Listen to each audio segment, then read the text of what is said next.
দেব না, দেব না, দেব না। আমার শরীরে এক বিন্দু রক্ত থাকে, আমার বাপের জমি কোনো মতেই দখল করতে দেব না। ওই নাগেশ্বর সান্যাল কূট কৌশল খেলায় টাকার লোভ দেখিয়ে আমার এই ভিটে বাড়ি আদায় করতে চাইছে। না, ওটা বেঁধে দিয়েছে। এই ভিটে জমি বিক্রি করলে আমার হতভাগী বোনকে নিয়ে কোথায় থাকবো, কি খেয়ে বাঁচাবো? ও ভগবান, কি যে করি। এদিকে আবার সন্ধ্যা ঘনিয়ে এলো, এখনো পিয়ালি কলেজ থেকে বাড়ি ফিরলো না। কতবার বলেছি পিয়ালি রে, দিনক্ষণ ভালো না, তুই আবার লেখাপড়া ছেড়ে দে।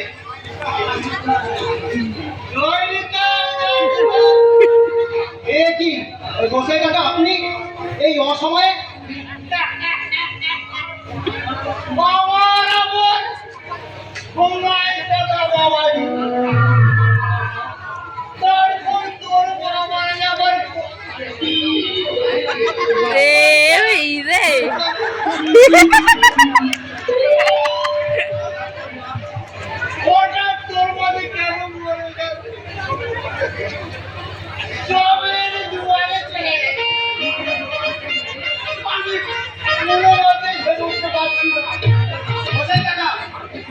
আপনি কিন্তু কাটা ঘাই নুনে ছেড়ে দিয়ে এসছেন, কেন এসেছেন তাই বলুন।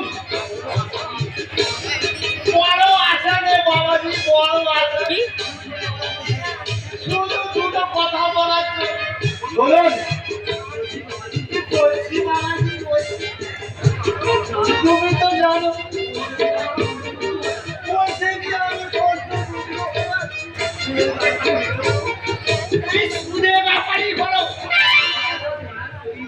আমার দয়াল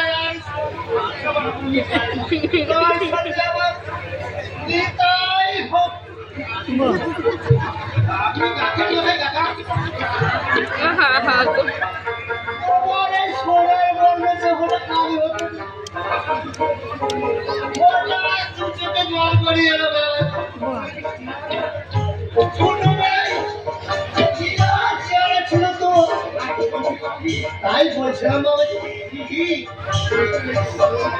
এই জ্যৈষ্ঠের এই পোখার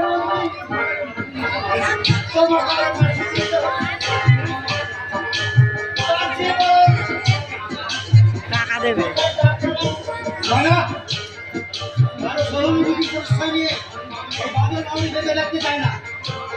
আমার মা ওই কলের বাড়িতে বাসন বেঁধে বেঁধে আমার এই দু ভাই বোনকে কত কষ্টে মানুষ করেছে।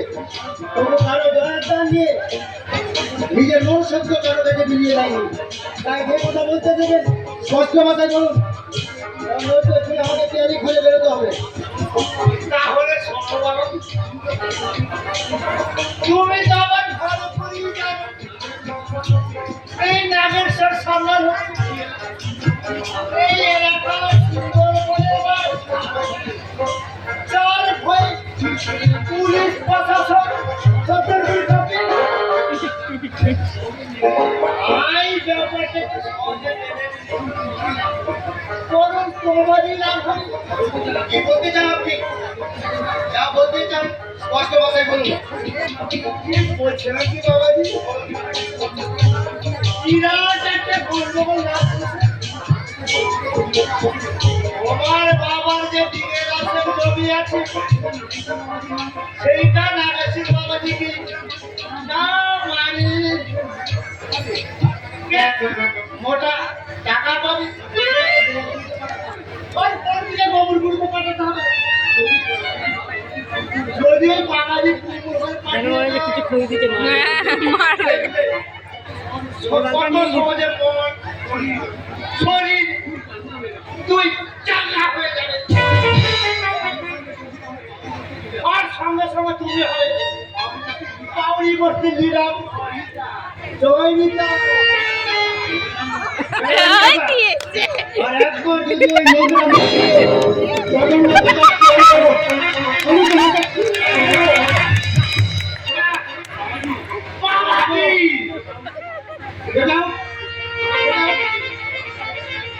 আমার সীমানা থেকে ফিরলাম, নইলে যাচ্ছি। তবে কাজটা তুমি ভালো করলে না। জয় নিতাই, জয় নিতাই। হ্যালো হ্যালো,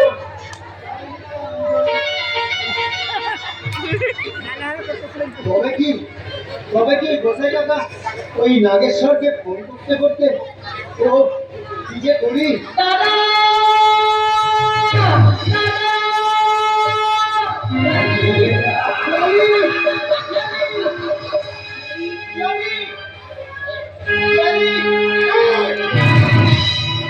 তুই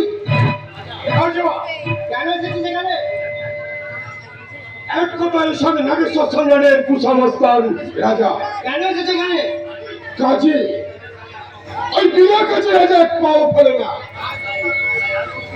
আজ তো কি আমি তো সেক্সি বোর্ডটাকে তুলে নিয়ে যাবো ওই হোটেল।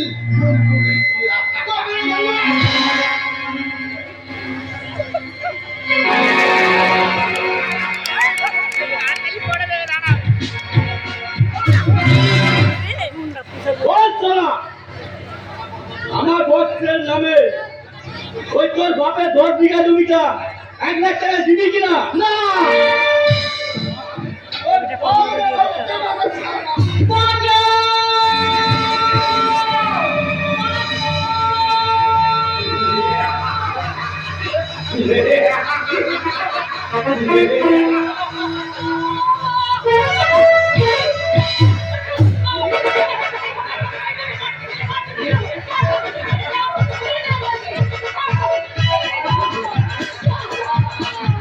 আরে এই ঠাকুর, এই রাজা তোরা বাদলকে এখানে ফেলে রেখেছিস কেন? রাজা ঠাকুর ছেড়ে দে, ছেড়ে দে বলছি। এই বাদলকে ছেড়ে দিয়ে আজকে আপনি ভালো করলেন না বল রাজা। আমি কি করবো না করবো সেই কাজ সেই জিজ্ঞাসার তোর কাছ থেকে দেখতে চাই না। পিয়ালি রে, আর হয়তো এদের হাত থেকে আমি তোকে বাঁচাতে পারবো না রে বোন। বাদল ভাই, তুমি যদি স্বেচ্ছায় আমার কথা স্বীকার করো তাহলে কান ধরে বলছি আমি তোমার বোন, তোমাকে অথচ স্বীকার না করো। আর এই তোমার চোখের সামনে তোমার এই কলসি করে চলে ওঠে আমি এমন কি খেলা খেলবো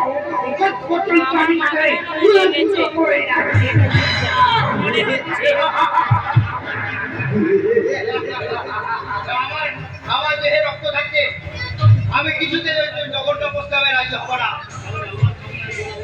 তাহলে আমার কেমন আমি বোঝাচ্ছি তোমার এই সুন্দরী বন্দিকে আমি ভিজিয়ে দেবো সোনা।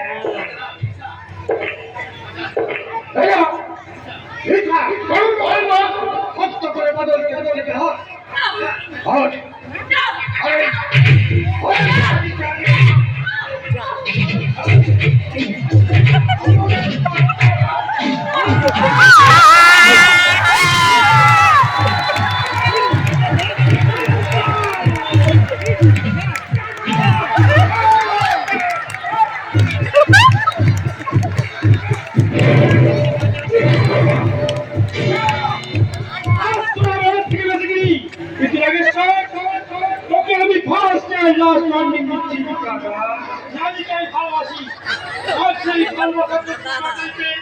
আমি ওকে বিয়ে করবো দাদা। আমি তো দাদা, তবে এখন নয়, যখন আমি জানবো তুই একটা অমানুষ থেকে ভালো করবি ঠিক তখন কথাটা আমার মনে থাকবে দাদা। যে হাতে আজ আমি কলটা মতো শুরু কলম তুলে দিচ্ছি সেই হাতে ওকে হাতে মান করে গভীর মতো জানোয়ারটি মর্মে বুঝিতে বুঝে ঈশ্বর যেমন সৃষ্টিকর্তা তেমনি জানি আমার কথাটা আমি মনে রাখ কথাটা তুমি আমায় ক্ষমা করে দাও। ছোট ভাই বোন আজ তোকে আমি ক্ষমা করে দিলাম, কারণ আমি যে পিটি করে মানুষ করেছিলাম বলে। দাদা মা মার যত সেই দোষ প্রচুর নিয়ে আমি অনেক এমনকি তুমি অসুখের সময় কত ভগবানের চরণে মানুষ করে আমি আমার রক্ত দিয়ে তোকে বাঁচিয়েছিলাম। তোমার ভালোবাসা কোনোদিনও ভুলবো না দাদা। তোমার এই ভালোবাসা বৌদি বলে নয়, আমি মা বলে যাই।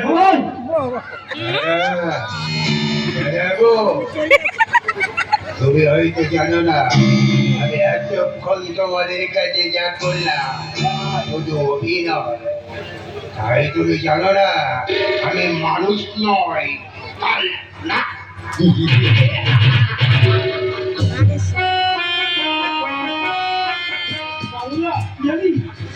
আর তোমাদের কোনো ভয় নেই। আমি নাগেশ্বরকে উচিত শিক্ষা দিয়েছি, ভবিষ্যতে সে আর তোমাদের কোনো ক্ষতি করতে আসবে না। হ্যাঁ বিয়ালি,